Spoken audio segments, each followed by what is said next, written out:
Hello. Oh, here we are. Hey. Hi.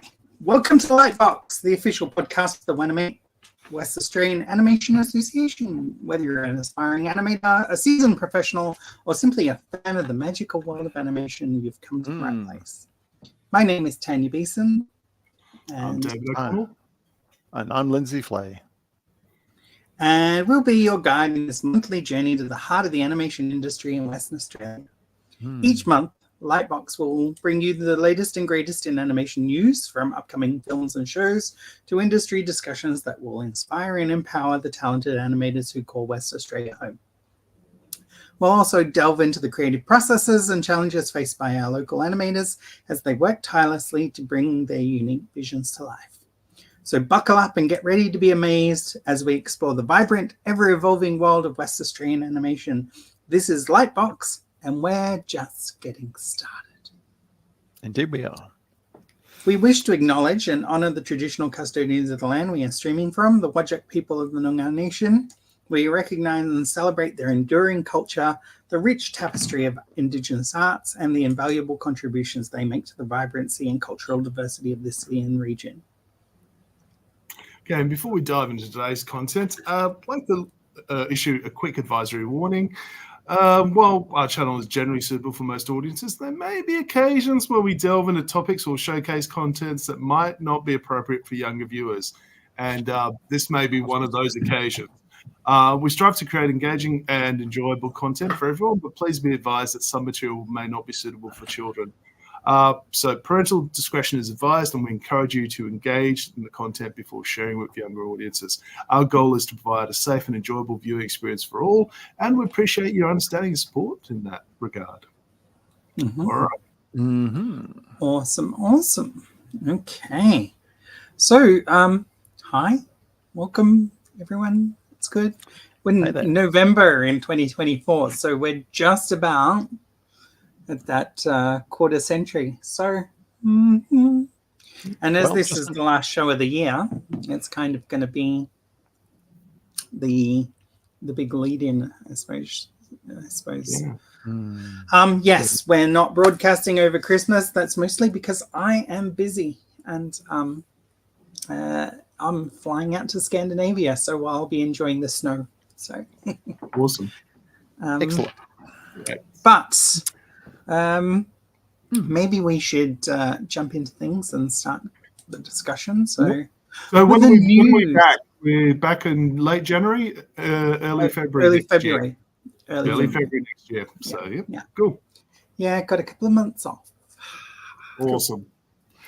So let's get started. Let's get started with the news. Yes. All right. Well, there's a bunch of people. We do. All right. So should I read which have passed away? Yeah, go on.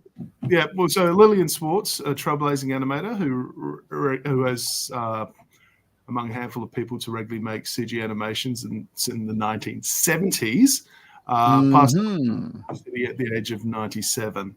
So without her, we wouldn't have had Pixar, basically. Yeah. Yeah. That. Shigeru Ikeda passed away at 70 this month. He was the art director of One Punch Man, Afro Samurai Resurrection, The Promised Neverland, and numerous Gundam series. I mean, if you've watched Gundam in the last 15, 20 years, you've seen something done by him in that regard. And he was. So we also lost Ryo Kuno, who passed away after 40 years in the industry, who was also an art director for a lot of anime. So he'd be known best for things like Mob Psycho 100, Space Dandy, Perfect Blue, Ninja Scrolls, and Vampire Hunter D. So, in that 40 years, he's put in some sterling work. Okay. And in the music world, Quimby Jones passed away just a day or two ago. Yeah. My God, there's a pillar of music. Everyone from, was it The Spy Who Shagged Me to Frank Sinatra to, what was it? The Italian Job with Michael Caine in the 60s. All that Cockney music. That was him. writing hits for the movie. So Okay, very broad range. Passed away, unfortunately. Yeah, and we've still got some bad news. Just a small correction on the gender of Ryu Kono. It's female. Oh, sorry, I've been saying, yeah. Yeah. So, no. Her death was announced by her nephew, Akira Kono. Right. They,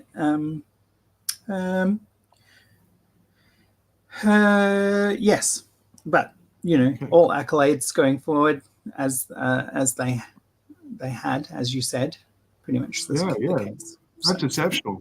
And okay. Okay. Moon Girl and Devil Dinosaur. Uh-oh, who died here? Moon Girl and Devil Dinosaur. Oh, the series. Yeah. The series is cancelled after season 2. I know. I'm an heavy fan from the dark old days of the last century. So Devil Dinosaur was this amazing creation. Mm-hmm. Yeah, and they resurrected him recently. It was cool. Oh man. Also, the Vatican put out a new animated series of characters that are moving forward in all sorts of avenues as representatives of Christianity. This is Lucy. Oh. And the internet's been having fun with them at the moment. Actually, at the same time, which I didn't send, McDonald's Japan also created an anime girl mascot for themselves as well. So, McDonald's Japan. And I was surprised it's only like in the last 2 weeks or so they've done that. Okay, so that's So that's two major religions then. Yeah. Boom, tish. I was going to say two major corporations. I don't know which of us is more insulting. All right. Oh, the cynicism. Not on Super Tuesday, people. Not on Super Tuesday. Well, that's right. Why are we making jokes when we could be on the verge of a new hellscape in the States? What's the depending on who you American viewers are voting for? Right. So who's on 49.99999% and on who's 50.00001 at the moment, or is it a little bit more lopsided than that? Let's ignore it. Well, it feels like a typical election as a West Australian. I mean, usually when you wake up in an Australian election, sometime in the summer, there's a 3-hour time difference. So usually all the marginal seats in the more rabid territories of New South Wales and Victoria have set the agenda for you. So you kind of get out there. That being said, we're going to prepare you. We're going to prepare you all for your trauma. Oh, that's right. A little bit later. No, we've got one last article of news. Oh, really? 12th of December. Come drown your woes with us. If oh yes, right. Yes.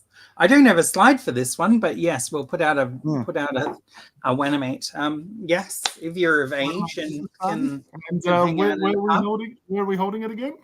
It's the Armani Bar in Northbridge. So they've been pretty good.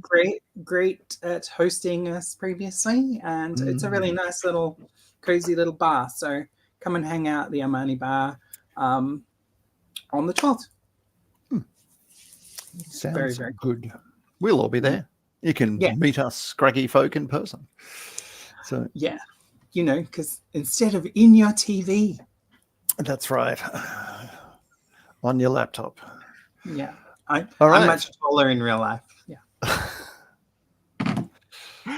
Alrighty. Yes.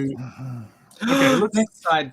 Oh, okay. I've added one here.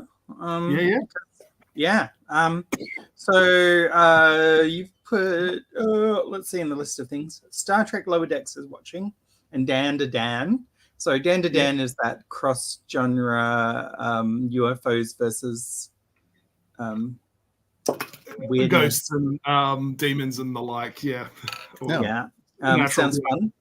Lower Decks is always going to be awesome. Final season, sadly. And out at the moment is The Remarkable Life of Evelyn, which is partially machinima documentary about the life of a disabled boy who's who's lived an extravagant life through World of Warcraft. Good grief. Oh, wow. Okay. Yeah, yeah. And so the documentary is out on Netflix, as I recall. And yeah, and it looks like whoever was doing the machinima had got access to Blizzard's like cutscene rendering tools. So the render, or they've done it in a really, really high res. So it's a little bit pretty. Yeah. So cool. Okay. I'm curious to see how this works. Mm. Does feel like a documentary from 10 years ago, though. So, Yes. All I mean, right. as a World of Warcraft fan, Tanya, where does World of Warcraft sit these days? I still play it. We're currently in the 9th expansion. Is it? Oh yeah, version 10. Yeah, it's called Okay. the War Within. And since the last expansion, the whole thing has been kind of revitalized story-wise. But let's not dive down that deep hole of well, that sounds like a whole little nerd talk of its own. yes. Totally Okay. can show you around at some point and be like, Wow, isn't that one of its game mechanics? Tourism. mm-hmm. It's, Totally is. Yeah. It's actually like wandering around a weird theme park. Everything's just close enough to make a short walk to the candy bar, so to speak. Yeah. It's interesting. Yeah. Except candy by candy bar means bashing Murdering all- NPCs with your shopping trolley and walking out with all the loot. Yeah. Yeah. Yeah, pretty much. Alrighty. So let's launch into it. We're going for a few months of stuff, so I'm going to just keep it pithy and run through. So November, Overlord, The Sacred Kingdom. That's coming out in cinemas, anime, and I'm not sure if it's fantasy or isekai, so apologies on that. On the 7th of November, 9th of November, we've got Arcane, the final season of that. So that'll be good. 14th of November, Dragon Ball Daima, the English dub premiere is out in the cinemas. So if you want to see the first couple of episodes on the big screen, Oh yeah. Is it a new series? Is it? It's a new series, but the Japanese language version is already screening on Netflix and on Crunchyroll, but it's coming out week by week as the episodes are released in Japan. Sorry. So we're about 4 or 5 episodes in currently for that, but there's no English dub yet. So if you're hanging out for the English dub, that's the launch then. Okay. Also, 14th of November, Ballerina, which is a young girl's pursuit to be a ballerina and gets caught up in the usual hijinks from the looks of it. I Tw- twen- I know about that film. okay. It's 21st not of even November. on my radar. Ah, cool. 21st of November, Studio Ghibli Festival from the 21st to the 8th at Revival House. 25th of November, the Lunar Monday Double is Howl's Moving Castle and Nausicaa Valley of the Wind. Love that. 27th of November, Disney's Junior Ariel launches some new episodes. 28th of November, Moana 2 comes out. Okay.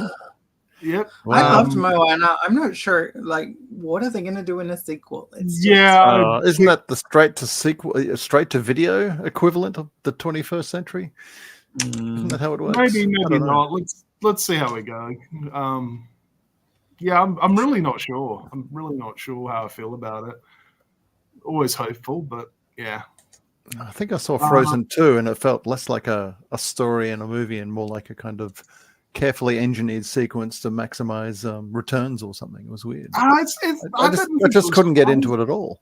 I don't think it was quite as bad as that, but yeah, I understand what you're saying. I really I didn't feel like it felt like they were ticking boxes to include all the bits that they needed, and marketing and heuristics and stuff like that were driving most of their decisions. That's what it felt like. Yeah, and cranking up the level just a bit, so bigger things are at stake. A lot of it felt like cutscenes from, say, something like a World of Warcraft, to be honest. Oh no! Okay. Sorry to I don't mean to besmirch World of Warcraft like that, but that's the sort of vibe they seem to be going for. Here's a magic thingy in a glowing rock with lots of lights and colors and stuff like that. Okay. That's what I didn't mind it seeing it in the cinema. So okay.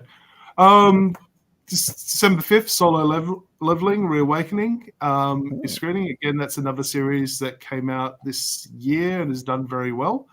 Kind of a computer game fantasy sort of related series. December 5th also, Ghost Cat Anzu is coming out, which is a showing at, I think the Luna might be screening this one. That actually looks cool. Posted anywhere else. And it's kind of in the Spirited Away. So looking at that supernatural kami sort of world of Japan and, a mortal human falling into it. December 12th, Lord of the Rings, War of the Rohirrim. Rohirrim, thank you. With those giant eagles. Your notes are really small on your screen, aren't they? Yeah. I'm just looking at the phone. So yeah. So I'm just curious. Is that character supposed to be Eowyn? Like I'm interested because I like the Rohirrim, but I don't want to watch a crappy anime version of like. I can get back to you. I'm really not sure. I'll be excited for this closer to the date and see what everything looks like. It's like the sons of Theoden crying like kids in Evangelion. Is that what it's? No. Okay. That reminds me. Aren't we all fantasizing about a Bugs Bunny remake of Lord of the Rings with Daffy Duck? I mean, seriously. That's the best thing I read on the internet this week. Oh my God. That would be awesome. That would be something. Yeah, despicable, he says, sinking into the lava. Yeah. Oh, God. 15th of December, The Boy and the Heron and Spirited Away. I think that's SX Sunday double. So okay. Nice. That's a good double. 19th of December, Mufasa, The Lion King. So the prequel to the remake. The prequel to the remake. In some ways, I'm really glad. I'm so glad I'm out of that sausage factory. Well, I'm sort of in some ways glad that James Earl Jones died before this film came out. Oh, because the original is an amazing film, and this is not a live action remake; it's an animated remake of an animation from the 90s. It's content, basically. I hate to say it, but that's what it is. Was it industrialized whimsy? Isn't that what Disney is? We have to let Lindsay take the next one. Okay. Yeah. Is that Feathers McGraw? I see me. Yes. Aardman fans, we have a proper Aardman film coming up this time. Not just a little funny film for the kids, but this looks pretty damn good. The trailer is exceptional. Great sense of drama, build-up, and even references to the abominable Dr. Phibes of 1971, which is like... Oh, you haven't seen it? No, I haven't seen the trailer yet. It has an organ. Wow. It has an organ. Right? Dr. Phibes, I kid you not. Yeah. It's like, I'm getting Dr. Phibes vibes. It's great. But doesn't this break Aardman's no sequels rule? I thought they broke that ages ago. Yeah. Well, they certainly did spin-offs, or did I just imagine Shaun the Sheep? It's true. Like... and what's the Escapee Chicken one? They've done a sequel to that. Chicken Run 2. Chicken Run 2, that's it. Yeah. That was okay. But it was like, it's a sequel. And an old school sequel. So it's like, that's the original, that's the sequel. It's okay, but I'm not exactly going to go out and see it again necessarily. Keeps the kids entertained. What is it? 22nd December. I think What it is. if season 3? I didn't watch season 2. Is that? Hang on, which one's that? Bottom right, I take It's it. Marbles. It's Marbles. It's not even on the screen. It's not. Oh, right. Yeah, it's like. Oh, the other fried chicken universe. Oh, you'll be excited this month because it includes X-Men. I think I've fallen out of the Marvel thing so much yeah. No, seriously, Yeah. I don't believe it. I don't know what to believe in anymore. I'm definitely feeling it. So, anyway, I'm willing to give it a go and see what it's like. The last couple of animated projects by Marvel have been pretty solid. So yeah, that's true. and the new Spider-Man animated series starts this year, so too. This coming year. So okay. Now, I'm imagining things like Paddington Bear in something that looks like the Andes. Yes, so Paddington's going home to Peru, deepest, darkest Peru. The first before that, we get Sonic the Hedgehog on the 26th of December. Sonic the Hedgehog 3, I should say. Yes. They're up to the third one already? Bloody hell. Yeah, that is not Sonic the Hedgehog. I think that's Shadow the Hedgehog. We'll have to talk to some of our students who can breathlessly explain it to us for the next 2 hours. Interesting thing that there is a challenge you can do online, which is not really much of a challenge, but you can go into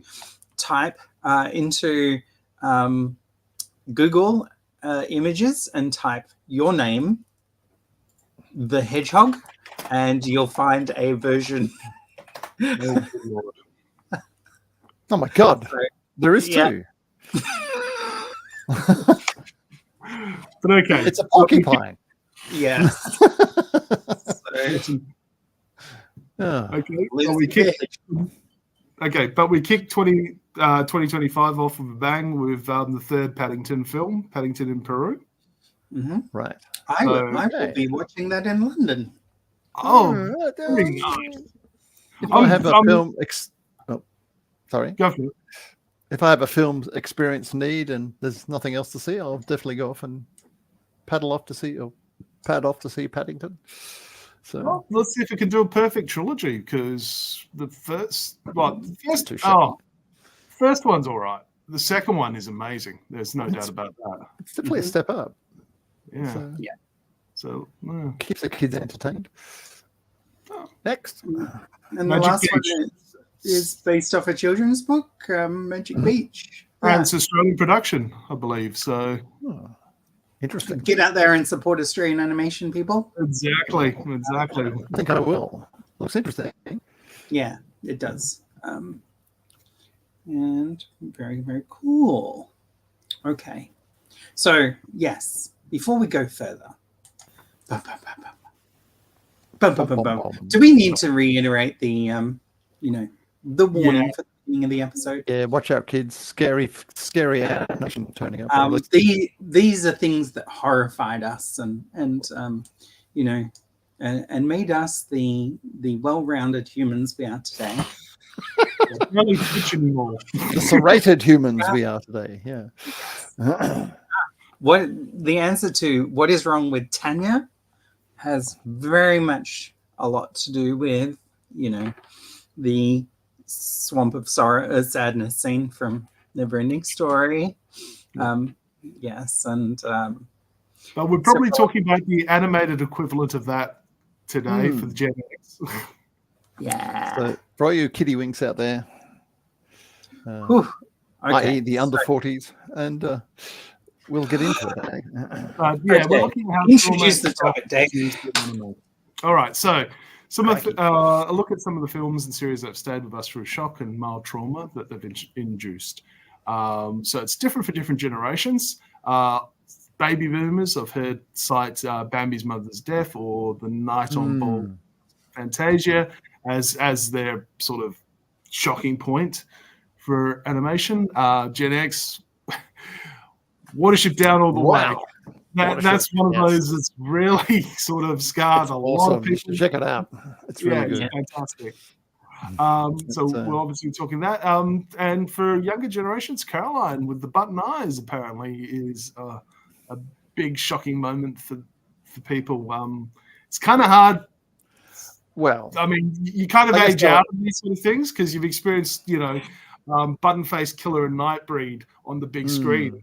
Gen X by that time. the Nightbreed. God, that's going back a while. Jeez. Yeah.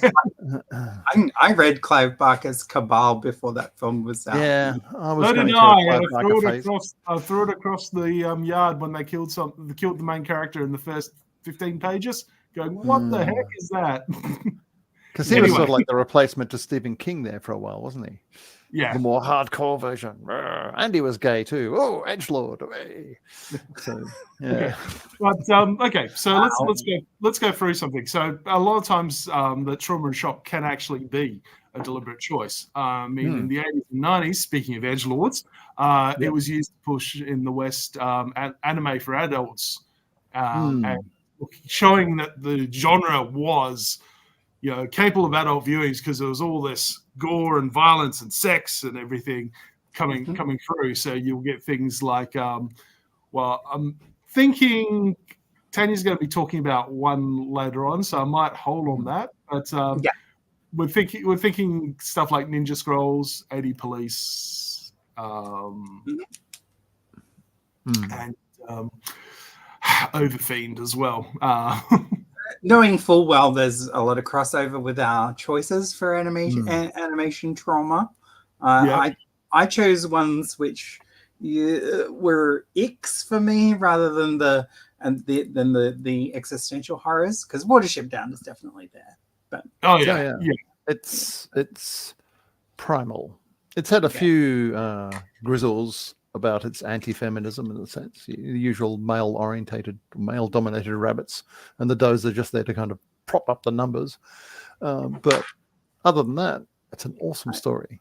The remake they made on Netflix was positively bland by comparison. I struggled through 3 episodes, and it was just blah. It was just, here we are. It's like, Whereas the original animated film has some there wasn't fantastic enough layouts. blood and guts for me. Well, there's that, but they also stylized a lot of stuff as well. Like Actually, the Warrens. So if you look at the layouts, the layouts of Watership Down are really quite interesting and very dynamic. So just on that basis alone, it's worth checking out. Yeah. All right, so let's do that. Yeah. So describe like it's recently described in the 40th anniversary retrospective as a classic, which is arguably traumatized an entire generation. And in 2016, the British broadcaster Channel 5 faced criticism after broadcasting the film in a pre-watershed slot on Easter Sunday. It seemed to be in poor taste. Lit up the boards. Oh, it's got rabbits in it, hasn't it? They should have shown Night of the Leopards while they were there. Hey, it's a special rabbit marathon. Donnie Darko, that'd be fine. Yeah. But no, it was rated G. It looks like a children's film. It is a children's film. Wow, back in the bad old days when we were latchkey kids. Or like in 2016, it was rated G. That lit up the boards and social media expressing concerns. So they did it again the next year as well. So good on them. I think it was in 2020, 2022 that it actually got a PG classification.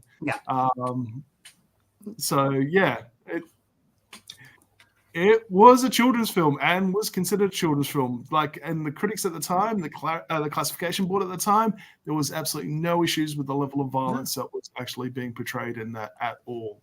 It was all in context, essentially. Yeah. And it's a weird context, isn't it? Well, it's what made Watership Down unlike any other talking animal story was that the animals weren't talking. They were basically native rabbits in a native rabbit environment. And the thing about rabbits in an environment like that is that they're way down on the food chain. Yeah. It's like the whole life, their whole religion, the whole philosophy is based around not getting eaten. It's pretty full on.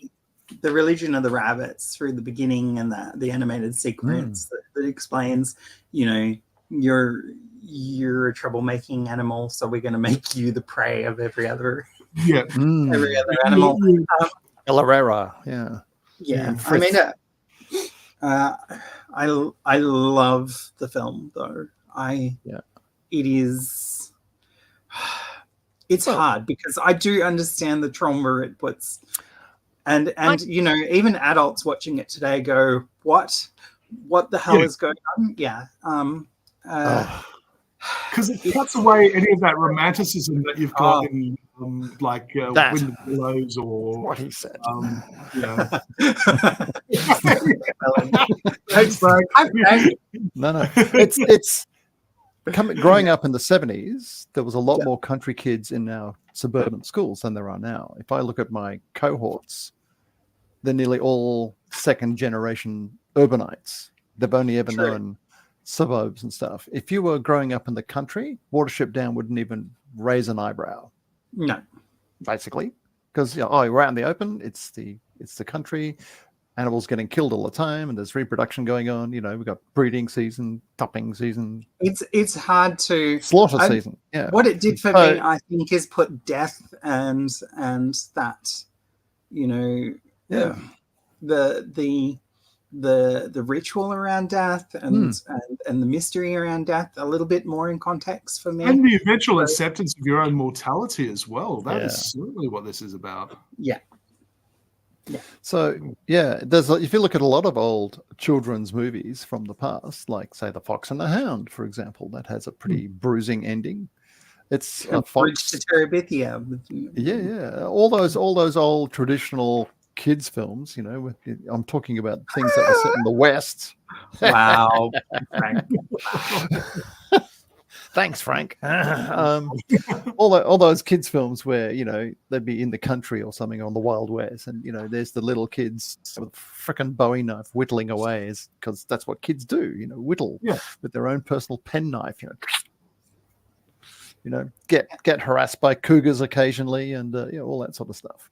It was just par for the course. There'd usually be some big stormy scene or some big huge tragedy, and someone would die, and we get the life lesson, and you kind of sit there as an 8-year-old and roll your eyes, and then thank God Star Wars saved us from all that stuff. You know, dragged us into the 20th century, it seemed. So Watership Down was just like a modern retelling of that sort of stuff, except it had the Attenborough angle to it, if you like, or the kind of British pastoral, ecological sense behind it. So and it's also written by a war vet as well, using it to unpack his own sort of emotions, even if it's through a kid's story and telling it to his kids. So the subtext is pretty solid. Yeah, and the political angles. I don't know. J.R.R. Tolkien managed to do the same without. He did. Yeah, that's why his stuff works. But he was trying to rebuild a myth. So when you look at his stuff, it's all the characters are less about being real characters and more about mythological figures performing a role. Oh, we should also lots mention, of bad work. I should also mention that there's 2 directors for this one as well, because you've got Rosen, Martin Rosen, done the bulk of it, but John Hubley was the original director. Oh, Hubley, really? From Canada. Parts of his work. So the beginning of mythological sequence is attributed to him. So that's why it's so different, but it works perfectly. Holy Canadian Film Board, Batman. Wow. Okay. Yeah, so you should all check out the Canadian Film Board from the 70s. Lots of interesting short films there. That's interesting. Okay. But reviews. So what was being released at the same time as animation? Oh, speaking of Lord of the Rings, yes. Ralph Bakshi's Lord of the Rings was. That would have been obscure back in those days. But there's reviews. There's reviews of both of those. One review of animation, and it's both of those films being paired head to head, basically. Oh, really? Yeah. I think Watership Down would have had an advantage there. Yeah, Watership Down was the money earner. It was It had the hit pop song that was played forever. Yep. Simon and Garfunkel. Well, no, it's just Art Garfunkel, wasn't it? So it wasn't Simon and Garfunkel. Bright Eyes, I think it was. Yeah, it was Bright Eyes. I can't remember what it was. Which really let every caring parent's defenses down. They actually got to see the film. Yeah. True. But I don't hear records of complaint from that time. The classification board let it through with not a whisper. because it was probably like the country stuff, really. So it wasn't entirely. It wasn't like aliens or sex crimes or serial killers. It was like real life, so to speak. Wizards was on my list of potentials for today, actually, Frank. So really, just in its imagery. Should we mention the sequel as well while we're here? There was a sequel, kind of spiritual sequel. So same director, Rosen. the Plague Dogs film by the writer of Watership Down. So Plague Dogs. We've got the Plague Dogs a little bit later in the slideshow, actually. Okay. Excellent. Okay. Yes, I've only seen the first part of it. I wasn't game enough to watch it. All right. Actually, I think I need to sit down and get ready for that one. Can you help us in the pronunciation here, Lindsay, please? Oh my goodness! So this is Alice. Jan Spunkmeyer. Is that the one? Yep. This is Alice in Wonderland? Yes. This is Alice in 1988. Yep. Sorry, Kate, the sequel to, not a sequel to Watership Down. Spiritual Plague Dogs. Yeah. Sorry. It's the same author who wrote the original Watership Down, Richard Adams. Yeah. Now what we got on the monitor here now is Alice in Wonderland, which I haven't seen yet. It's on my list. Yeah, it is. Jan Spunkmeyer is a famous stop motion animator from Eastern Europe. He is freaking awesome. And if you don't know him, you should all rush out, drop everything right now, and go off and watch his stuff. You should. It's fantastic, but oh my God, is it? Oh, it's great. It's all visceral. It's like the Brothers Key from the 80s, which is another bunch of dudes that did incredible stop motion. Now, most kiddie winks in the 21st century say, "Oh, it just looks like a Tool video." It's like, no problem, Kate. But it's the other way around. Tool videos look like these guys. And Dimensions of Dialogue is my favorite. This is like a straight retelling of Alice in Wonderland, oddly enough, but just the setting and the way it's done is so disorientating and dark feeling. There's not one single moment that introduces trauma in this. It's the whole overall tone of the piece. It's great. Just settling. It really is. If I go into... It honestly it feels like a drunk formaldehyde dream, you know. Did he do the insects was Frank's question. The insects. I don't know which they would have been along with the found objects, I imagine. Oh God. Can I'm I not put sure. a comment in here? I'm not sure. Sorry. Okay. But it's one of those films that always just kind of unsettles me when I see parts, even just parts of it. It's brilliant, amazing, but every sort of fantasy creature animated from a taxidermical perspective, the white rabbit dead and stuffed initially, creatures made of bones and bits. It's pretty cool. Yeah, very Giga if you think about it. Yeah, it is fantastic, but oh my God, is it unsettling? And that's where I keep coming back to. It's just it's unsettling. It's unsettling. It really is. Yeah. Definitely. Again, deconstructs the sort of the romance of the narrative, and it would pair really well with Company of Wolves, I think, as a double at some stage. Or Mad God, for that matter. Yeah. Well, we'll be talking about that. It'd make a great double. Bottom lip Winston. So Yeah. Oh God. Yeah. Can I put a comment in here, Tanya? I think it's wanting me to connect, and it's blowing up on my face. You should be able to comment on, because all of these people in Facebook, you should be able to comment underneath on the Facebook post, or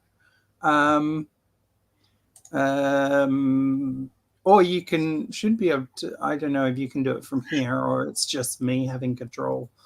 Okay, so if I go into the private chat with everybody in the studio, so that's the name you're looking for. So the private chat. That's in private chat, not public chat, though. Oh, sorry, I'll try that again. Under comments, the comments panel. And yes, the taxidermy is amazing, but it's a far cry from the plump, friendly rabbit of Disney, isn't it? Oh yeah, it's terrifying, bulging eyes.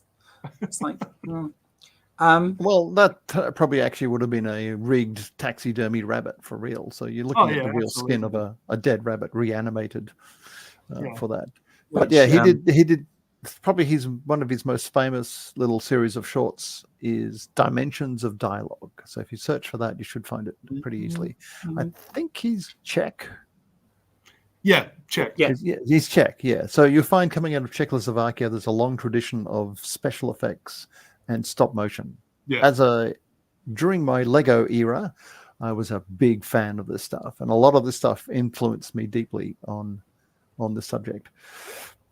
It's pretty wild. It's incredibly textural and Which one? Tom Thumb. Wow. Yeah, there's a whole pile of them actually. I'm trying to remember names of them. It's been decades since I've seen it, but I think they used to have the Trinka puppets, TRNKA, which I think isn't Trinka the new stop motion studio? Troika. Sorry, I'm thinking of something slightly different. But Trinka used to be a studio. I think it was Czechoslovakia. It was either that or Hungary or something, or Poland. I can't remember which. That used to put out stop motion with that wonderful East European sensibility, a bit Kafkaesque and stuff. It's pretty cool. Definitely worth checking out. Also, let's also go to 88 and apparently a year full of trauma, despite being in my late at the time. Grave of the Fireflies. I haven't seen it, Dave. No, it's on my to-do list. Okay, I'm gonna spoiler it here to talk about it. So I'm sorry on this one, but it is announced in like the first sequence. So this is a film set. The film set during the war, where you get to see both the Studio Ghibli film set during the war, where you get to see both the protagonists suffer and slowly starve to death. Wow. It's. I disagree, Frank. Jaws is one of my favorite films. So. Yeah, I love Jaws, and this one, it's one of those films that I like Brazil. I find hard to go back to. It's an amazing film, but Brazil, nice. Yeah. That ending just leaves me down for a week or so afterwards. I think you only get upset by Jaws and traumatized by it if you're a fan of Robert Shaw, really. So. All right, so go for it, Tanya. Go for it, in terms of where you want to go. Yeah. Okay, so written and directed by Isao Takahata and producer Studio Ghibli, based on a 1967 semi-autobiographical short story of the same name by Ayuko Nizaka. It's often viewed as an anti-war film, although the director denies this. He looks at it instead as a failure caused by isolating from society, and it's a very nuanced approach to it. So you wouldn't this is often lumped in same as Barefoot Gen, or When the Wind Blows. It's an anti-war film, and looking at the horrors that you could face from that and a cry against this.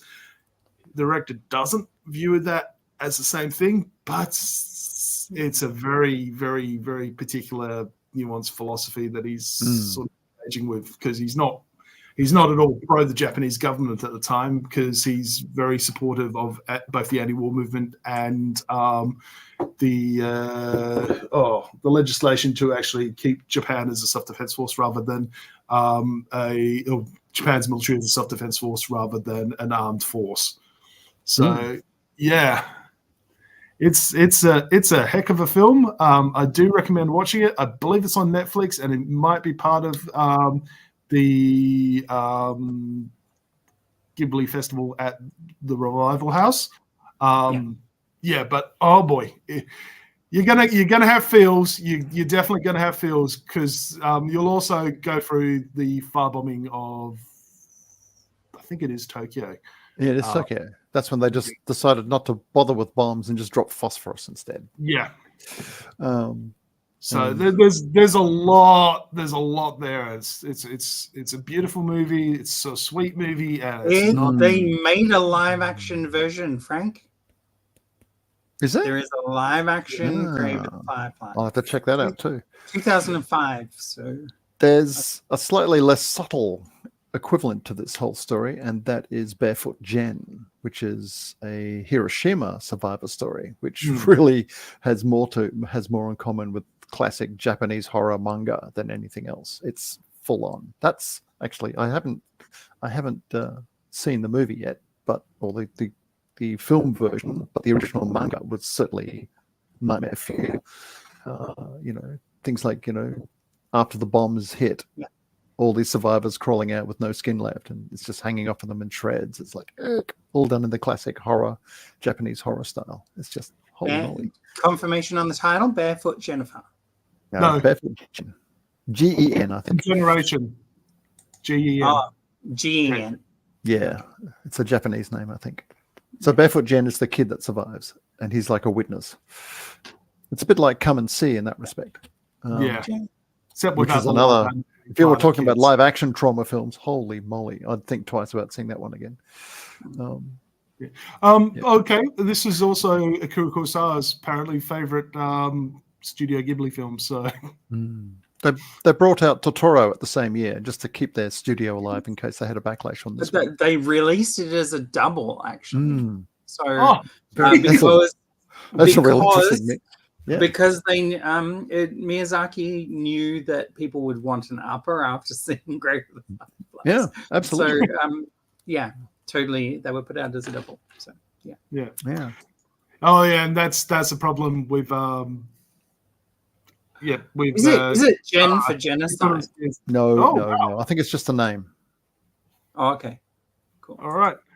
Okay, so I think it's a name. I've always known it as a name, and I've only been leafing through the comic since I was in single digits. So, Barefoot Jen, yeah. All right, so let's go into the final one, and this is 2021. So hanging out for this. You know what? I love Phil Tippett's work, and I have not watched this because I'm terrified of seeing Phil Tippett in another way. Oh look! Oh yeah! Okay. Point me at a big screen, please. And Frank, 2 a.m. Mission time here. As over a decade as a film reviewer, I've seen some shit. There's no doubt about it, and I've experienced some very intense films, and I've seen some very gory films. And I was watching this at home, and I had to split it up into 20-minute intervals because of the tension and the images on screen to watch it. I literally had to break, go for a walk, remember that life exists and it's not terrible out in the world, relatively speaking, or at least not in comparison to this, and come back to it. It is an amazing piece of work. 30 years in the making. Yeah. He started it during RoboCop 2, I think, or got the idea during RoboCop 2. So, and it is a grim, visceral piece. Everything feels absolutely shit covered or blood covered or just covered in some form of body fluid. It is horrific and it is amazing. Stop motion, like this is like the Jan Spunkmeyer stuff where you got texture. This is the one thing that stop motion really does well, and that is there's something alchemaic about it. You're bringing actual inanimate or even deceased objects to life, quite literally. And so it's got a sort of visceral quality. And like Jan Spunkmeyer and the Brothers Key, all their stuff. Oh, that's Brothers Quay, by the way, as in Thank you. Aquay, Key Brothers. They do some amazing stuff as well. It's all very surreal, very Kafkaesque, blah, blah, blah. So yeah, you get what you're getting is that, well, it's like our students. They can sit through hours and hours of digital gore, and then they get freaked out by an 80s latex puppet because it's visceral. Your mind's telling you different things. There's something there. It's triggering physical. Something. That's right. Yeah. So at some point, you're looking at something that was actually physically in existence. Yeah. Makes a huge difference. Okay, and this is an allegorical piece that's very difficult to understand. I don't know if I do entirely understand it. It's a grim thesis either way. If there's a God that exists, then he is as mad as his creation. But the suggestion is that we are it, and we are just continually repeating the same horrible mistakes over and over and over again. If there's something else, it will do exactly the same thing. It is such a grim take on it, and you have to go through the entire movie to get it, and it just reiterates it at every turn. So, that's fantastic. Not a feel-good film, but a very affecting one. Yeah. Okay. Cool. Okay, so onto my four on this list. I should enter the proviso that mine are a little bit more mellow than the ones that Lindsay and Dave have chosen. That's mostly because they chose the films before I did, and their films pretty much are included in mine. But yeah, I wanted to include things that definitely like, whoa, what were they doing there? How were they doing that? So Ralph Bakshi mentioned earlier, Fire and Ice. Generally, a lot of the expression work and the posing, and because the film was rotoscoped, and Frank was the oh god, my brain. Sorry. Frazetta was the art director, and that's because there's Frank in the chat, and my brain just disconnected. Sorry, everyone. Yeah, so there's horrific scenes of like a witch melting down to a skeleton. It's got some, and it's all nicely animated, being rotoscoped. But I think it's some of Bakshi's cleanest work. You haven't worked with Ralph Bakshi. Yeah. Oh, Frank, how can we take you seriously anymore? Oh. No. Frazetta. I meant Frazetta. Yes. So, Yes. Frank says, "Who's Lee Hardcastle?" Oh, He's a stop motion animator. okay. Now, is he the guy I'm thinking of who started off doing plasticine gore in YouTube all those years ago? Yes. Is that the one I'm thinking of, or is that someone else? Secret. Yes. Okay. I never seen the two of them in the same room at the same time. That's true. Frank Frazetta. Frank Gobert. Yeah. Anyway. Yeah. On the list it goes. Fire and Ice. Sorry? I would have been about 7 or 8 when I first saw it. Those early days of VHS, and hey, look, it's an animation. Hey, look, it's a sword and sorcery. Yeah, totally. Oh God, I'm traumatized. Yeah. I mean, I love it. I love all these films, but yeah, that Fire and Ice, I really like. Yeah, rotoscoping, a lot of rotoscoping for his posing. What's that? Animated Simpsons couch gag. Is it? I think I've heard of this, but I've never seen it. Yeah. Okay. On the list it goes. Later, yeah. Cool. Well, worth checking out. Lee Hardcastle, anything. Lee Hardcastle. We need to have a recommended reading list after this one. The Guillermo del Toro couch gag is probably my favorite. Yeah.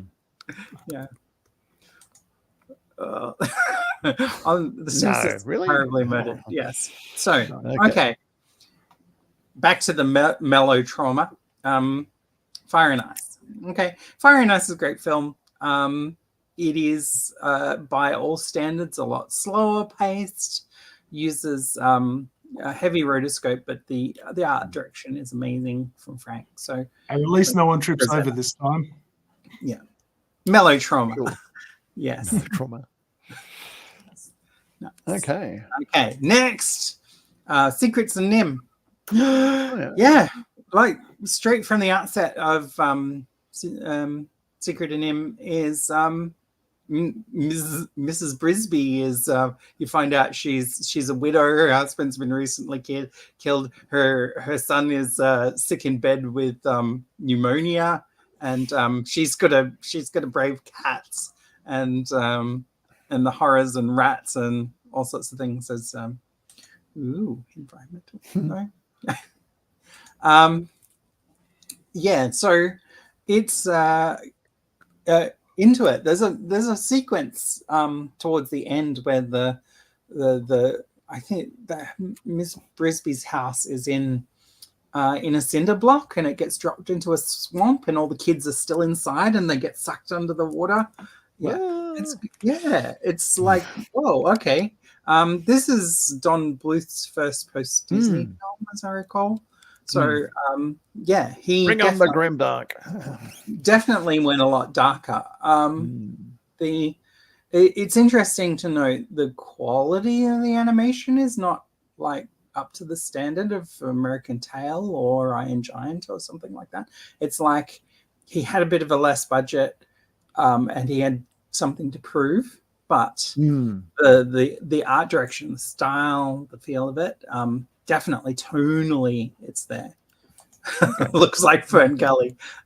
You know what? Fern Gully could go on this list for a lot of millennials. Tim Curry's Smoke Monster character, definitely, I know a lot of people are freaked out by that. Yeah, so there's definitely an audience for Fern Gully in this list. Yes, that we're all, aging Gen Xers, so yeah, that's right. So as I was saying at the beginning, it's too bad we don't have an age spread, because we'd get very different sort of input. Yeah, True. it's definitely a step up from Avatar, that's for sure. Or at least Avatar's the best remake of Fern Tree Gully. Ooh, did I say that? Okay. Oh, Princess Mononoke. Good reference. There's some good ones there, but I thought that was more exotic than traumatizing. Yeah. But there's some good, weird, surreal bits in there. Okay. Look, this one you might not think. Bigger, longer, uncut. I just I got. How old were you then? Yeah. I would have been in my 20s. Oh, okay. Yeah. So Family Guy. Family Guy is South Park light. Only if you're lashed to a chair for 20 hours of Family Guy, so, then you'd be traumatized. Trey Parker and Matt Stone are kind of genius. Yeah, they're amazing. Yeah. They kind of genius. They are pretty genius in terms of what they can put together. Blame Canada. That's not the song that initially made me go, "What the hell?" There was lots of what the hell moments. Yeah. Bigger, Longer, Uncut was, an animated movie being shown in cinemas. And the day that I went and saw it was the day, seemingly, that a lot of the single dads had their kids for the week. And there was... So what was traumatizing, the audience or the film? The audience, generally, because there was lots of these dads taking their kids to... what was it? See the film, and sitting down, getting the popcorn. Don't tell your mother. Yeah. No, because they just thought it was a cartoon.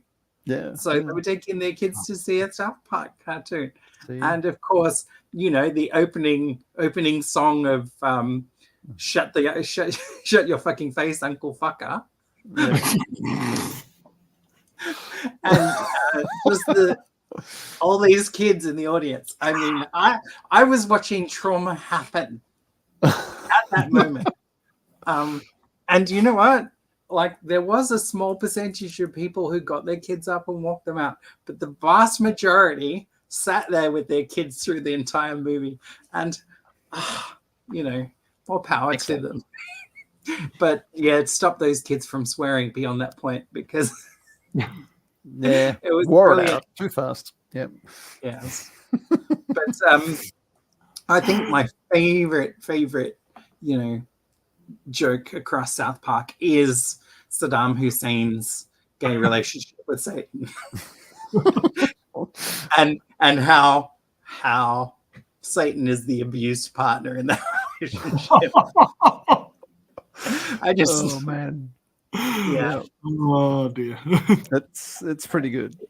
It is a rite of passage. Yes. Definitely a rite of passage. Shock and awe. Definitely great. Yeah. Still, yeah. It was confronting. So not necessarily trauma reducing for me, but I was watching it happen live. It was brilliant. Okay, next. Akira. Oh, yeah. Okay. I'm never going to be one for body horror. Oh. Aww. Satan and Saddam. There's more Cronenberg there to watch. We can... Look, right. Cronenberg was not my thing. You guys emphasis on the thing. Yeah, I am not into that. And Akira, I like 88, I think. Yeah, that's 88 was a year for it. I was in high school when I saw it. It's brilliant. Like the animation, there is a sequence where Kaneda falls off the motorbike and goes over and picks it up, and the bike looks like it's got weight. Yeah, those bikes, really, really nice. It felt like movement. It felt like things had volume. You know, the animation principle of solid drawing is totally being. That's right. Yeah. Well, I think they were using printers and like actually old-fashioned like plotters to draw the graphics out on litho or something. But so nice. But you get to the last sequence of the film, and you know the main character Kaneda has to watch his friend degenerate into a pulsating mass of tendrils and body parts. It's it's pretty. It's still his poor girlfriend in that regard as well. That's right. Yeah. Actually, I felt kind of more upset for her. Actually. Yeah. Yeah, it's pretty good. It's sort of like I remember dissing on Dragon Ball Z and think, oh, this thing's crap. You want to see a real proper animation? I showed my class clips of Akira and then realized, hang on, this is just like Dragon Ball Z. And except is it though? Well, no. Akira doesn't include, two characters arguing for half an hour, and by the end of the episode, they've just switched ends of the battlefield, and one's grown a lump out of their head or something like that. That's shonen manga. That's it. That is style and the template for it. Yeah. But 1988, as I was saying, this is pretty much the poster child for anime can be adult and respectable.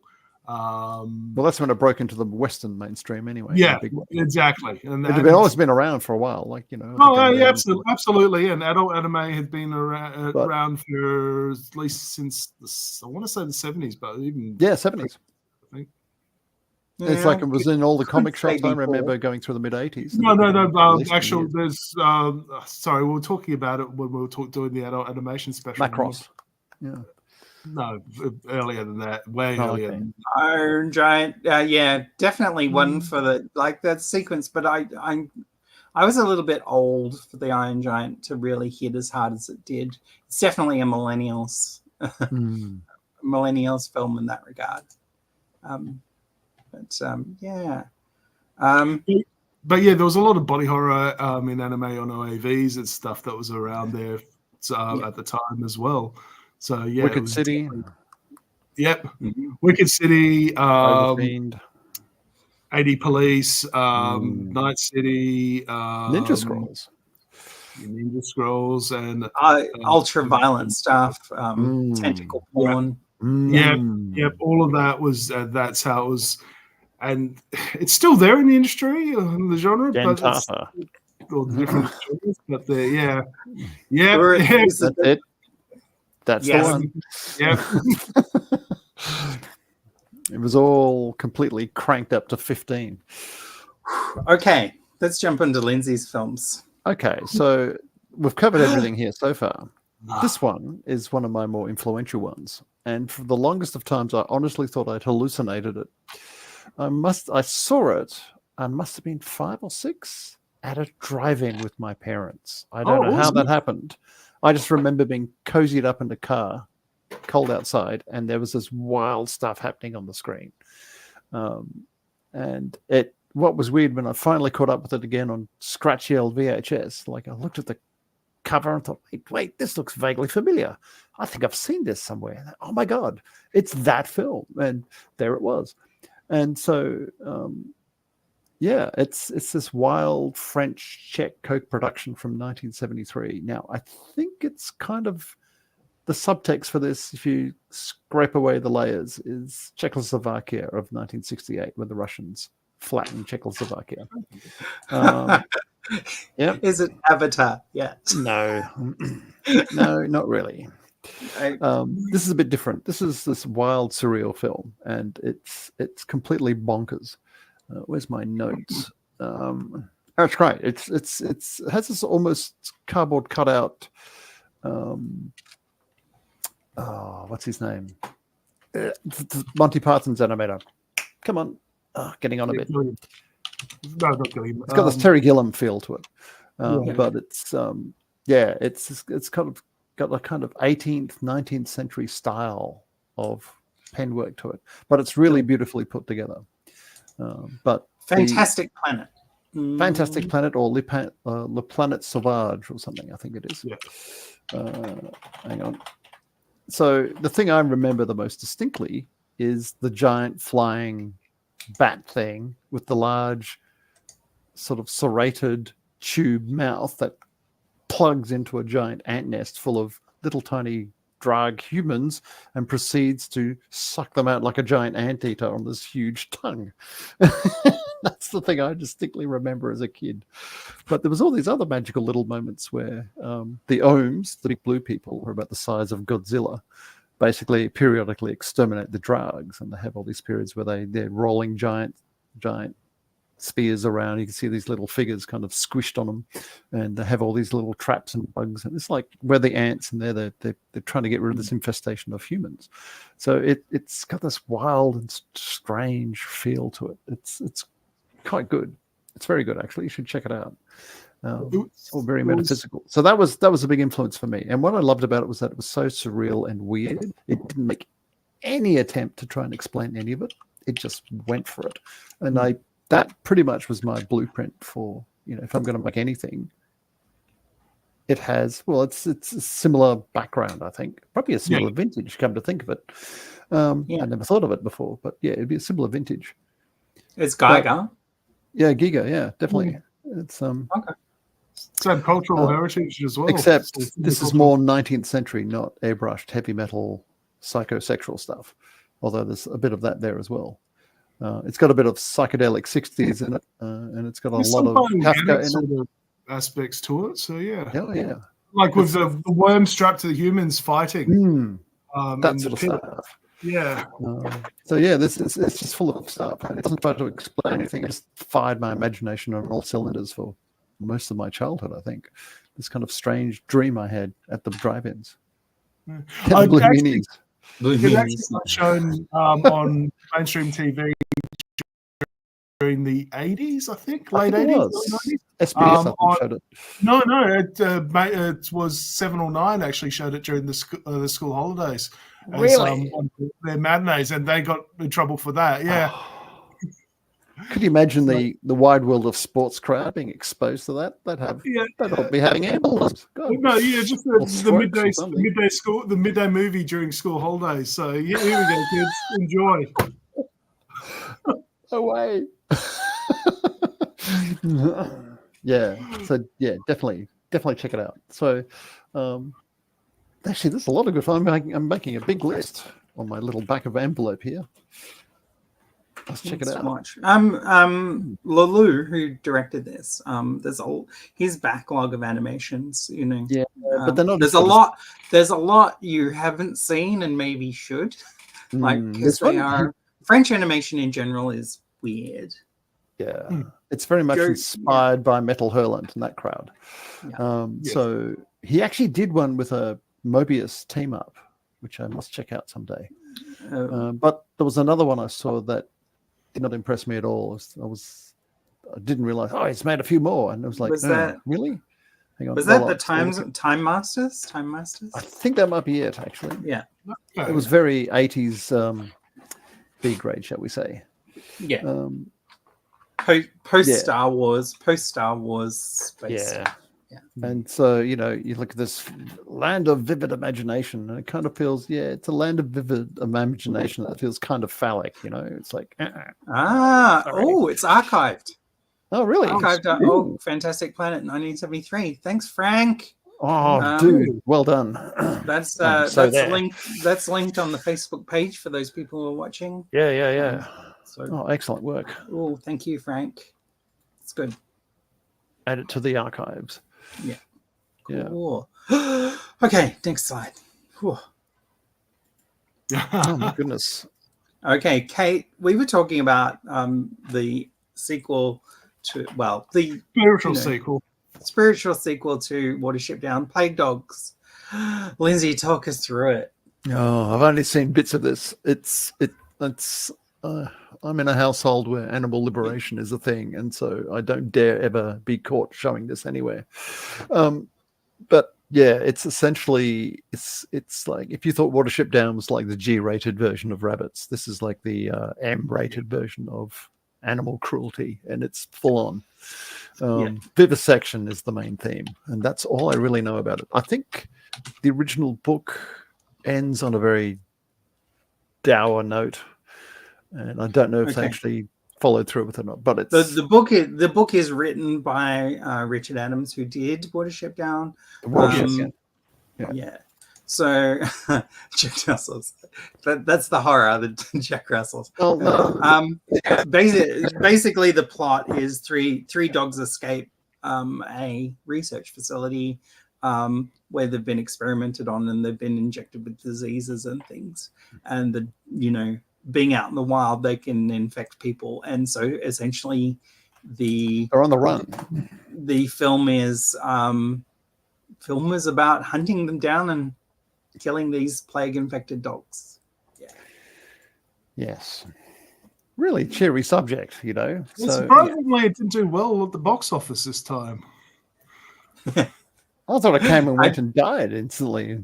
I don't know. I think people can accept the death of a rabbit. Like a rabbit is a mortal creature, whereas dogs have a little bit more of a special place in. Yeah, you can like horror movies. You can slaughter everyone that's obnoxious or having sex in them, but if you touch the dog or the kid, oh boy, you're in trouble. Yeah, that's why Jonesy survived Alien. That's right. On that hero cat himself. But yes. Well, the presence of the cat enhanced the terror greatly. I mean, so many humans died because of it. Yep. Well, John Wick, that was the triggering event for the film series. Look what happened to them. Yeah, that's only hang on. That's only because they weren't allowed to fridge their girlfriend anymore, like they usually do in these things. It's true. You're fridging dogs now. So sorry. That's pretty much what it is. So So Plague Dogs is intense, and probably 2 or 3 tissue boxes of trauma. It's a rough watch, even as an adult.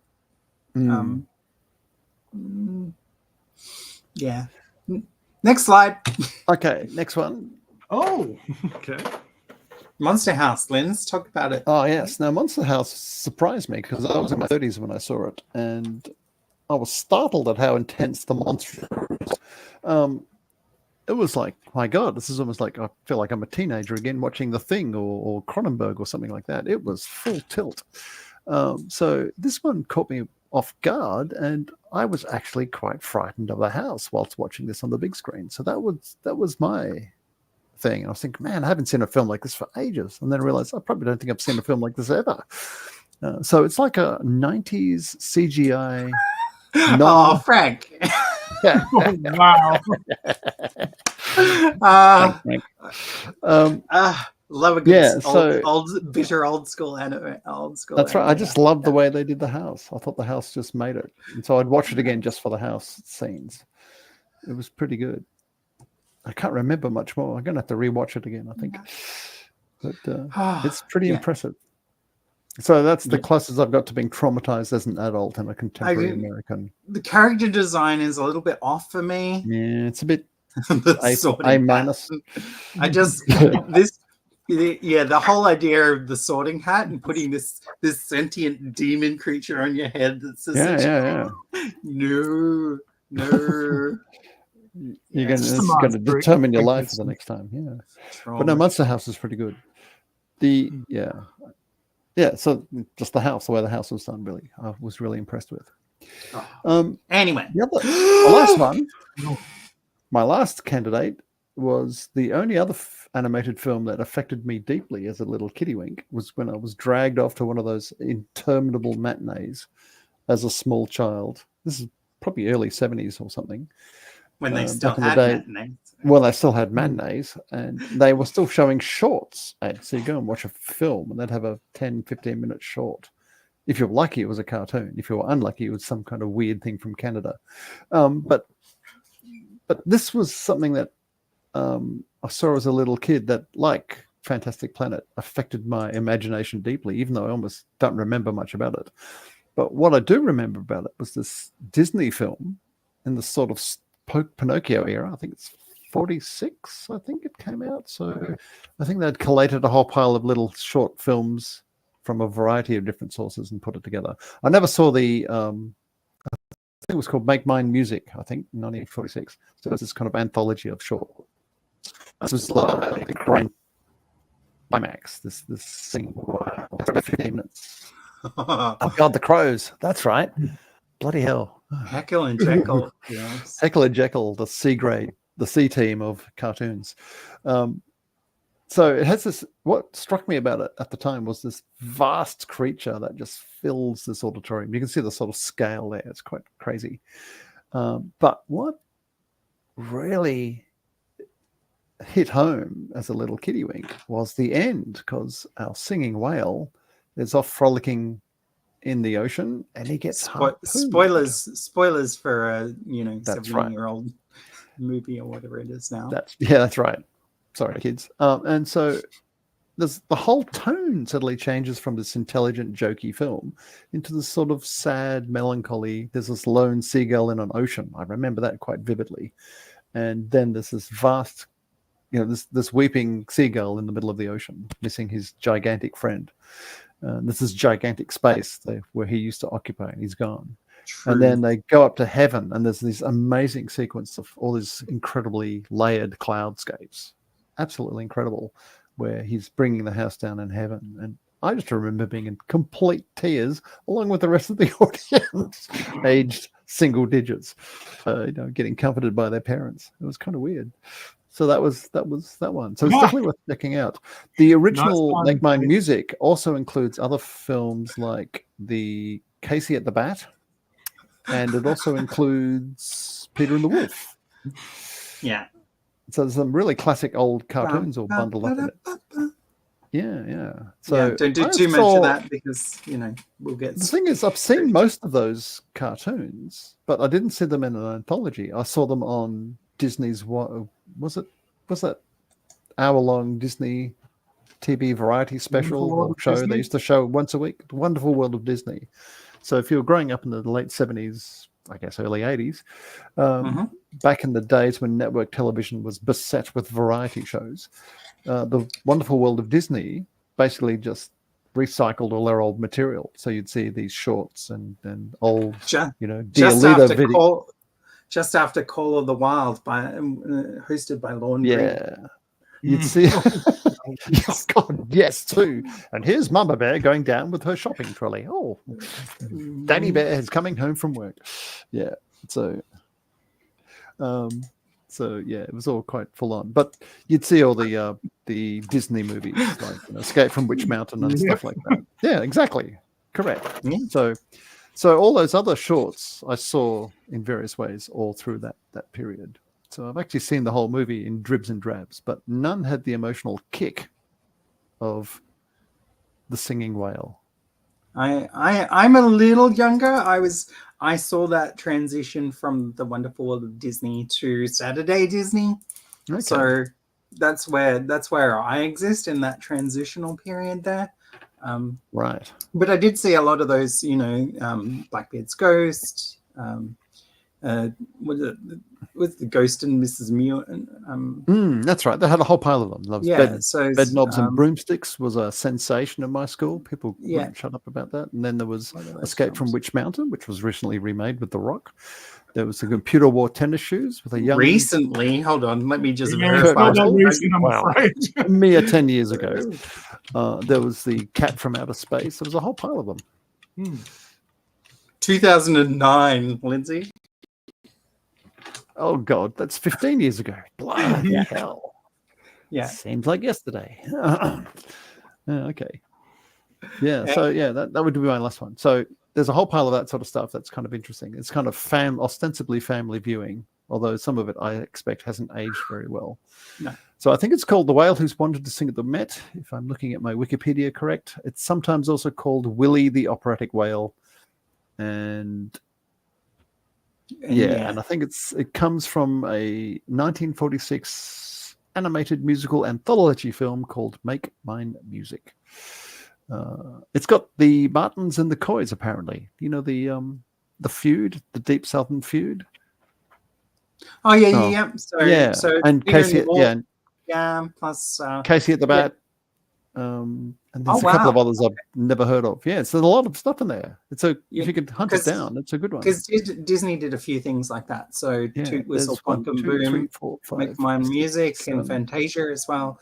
Yeah, if you're counting all those. And which brings us round back to the Night on Bald Mountain as the potential. Boomers. This is Fantasia. I loved the Night on Bald Mountain sequence. I loved it. I mean, I like the Coke bottle scene where they had. Oh wait, that's the other one. Oh,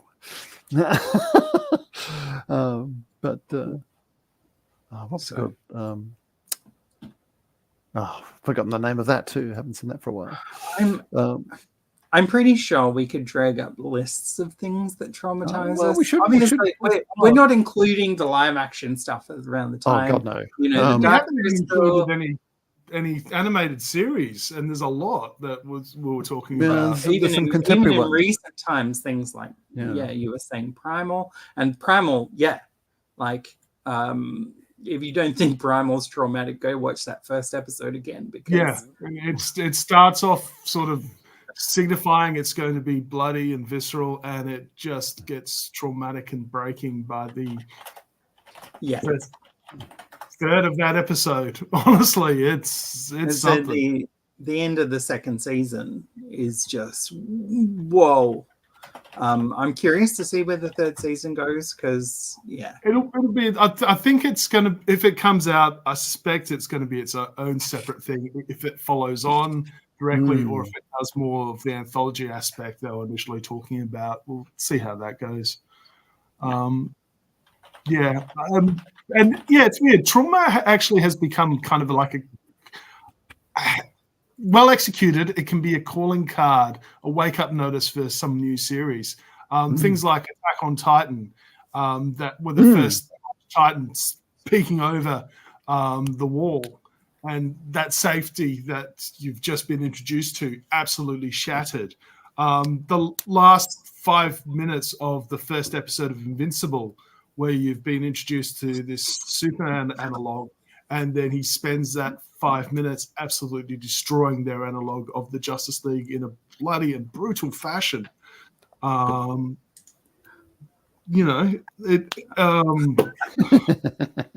there's a few of those, a few animes like that. Even as far back as Evangelion, where the Eva actually, you're introduced to the bioorganic components of the Eva as it goes monstrous and starts eating at an angel fully. Those shocking moments are something that are a calling card. So this is how we're changing the narrative. This is how Evangelion, I can't do it. I'm already traumatized by the fact that I hang around with teenagers at work. That's fair. We have Evangelion minus the monsters and the mechas. So yeah. Sorry, Dave. We've got you on that one. No, that's, you do. I was just thinking where I was going with that. It's an interesting thing that it's become so mainstreamed in some ways now. Back to Fantasia a bit. The Italian parody of it, I finally looked it up, Allegro non troppo. Oh, that's amazing. The evolution scene in the dinosaur scene in Fantasia is sent up in fantastic Italian style. To Bolero, isn't it? To Bolero, and it starts off with an astronaut leaving a Coke bottle behind that mutates into a life form. But Allegro non troppo has a very sad maudlin sort of little moment with a cat in a ruined house that's about to be demolished and replaced by some anonymous office blocks, which, if that's not a tearjerker, I don't know what is. So I can recommend that as well. Yeah, it's pretty good. It's it's what do you call it? It's pretty ribald sort of comedy, but it does the job. I think late 70s Italian politics in there as well. Any last minute honorable mentions that we want to bring up while we're King Kong Kitty, 1972. Who brought him in? Bloody hell! Godzilla versus Bambi. Maybe. When was Ferdinand? Is it Ferdinand? The animated detective story about a cat. Is that the German one? It's European. I can't remember if it's German or French. I thought it was German. You could Cat be right. Detective. Let's look it up. Animated feature. Oh, it's a very grim sort of animation. Yeah, I think I've seen bits of it. I've mentioned it before. Again, we mentioned it in adult animation. Felidae, thank you. Felidae. Add that to your list. What is it, German or? I think it is German. I'm pretty sure the version I saw looked very Germanic. It's a psychological horror mystery film directed by Michael Schack, written by Martin Kluger, Stefan Schneider, and Akiv. Oh God, I can't even pronounce that one. Pardon me, everyone. But yeah, it's definitely German. Wow, that's interesting. I did not find that traumatizing, oddly enough. I haven't seen the full thing yet. I think I've got it on file somewhere. I should check it out. Felidae. Craig just mentioned triplets of Belleville. Oh, really? Yeah. So this must be on ABC's. Okay. Interesting. Okay. All right. Well, I think we've run out of stuff. I think we have. So that's a mere we haven't. There's a lot more trauma out there. There's plenty out there. Yeah. So I'm sure Jen and Zad can give us a whole list. My recommendation is, if you are watching this and you are a bit younger than us, talk about the trauma stuff that you're exposed to below, because I'm curious. I'd like to see it. So, yeah. Okay. Yeah, we can upgrade our trauma to the 21st century. It's totally time for me to wrap up. I can hear Caitlin yelling at the cats. Yeah, I think somebody wants playtime down here too. Neon Genesis Evangelion. Yeah, a bit emo for my liking, I think. The moments when it gets going, worthwhile. It's But trauma there's a lot because of what it is. Ugh. Yeah. Oh no, it's great. I love it. I'm with you on this one, Kate, but we might be alone. Yeah. All right. Anyway, so let's sign off and say goodbye from me. See ya, Tanya. And Oh, look at see that. ya, Dave. Brady. And Brady goodbye merch from stuff. me, Thanks, everybody. all. Have a happy holiday, and we'll see you in the new year's. We'll have Yes. to dream up. We should See you in take early suggestions February. from the audience. We should So, take suggestions from thanks. our audience for the next subject. Unless we see you. Yeah. Throw down on the comments or message us on Facebook or through the groups. Send us an email at wenimate@gmail.com. Anything like that. If you're looking for we'll have a topics. look Or come along to the Christmas party and talk to us in person. Absolutely. The Christmas party on the 12th. Don't forget that. Maybe we can play Fantastic Planet as a freebie on their Yes. television if they still have it. Oh, that'd be cool. Yeah, that'd be Run it in the that's background. exactly the sort of thing you'd play in the background at a nightclub to kind of keep the punters entertained. Nice. Okay. Well, All catch you all later. I'm going to end the stream. Bye to all. Bye.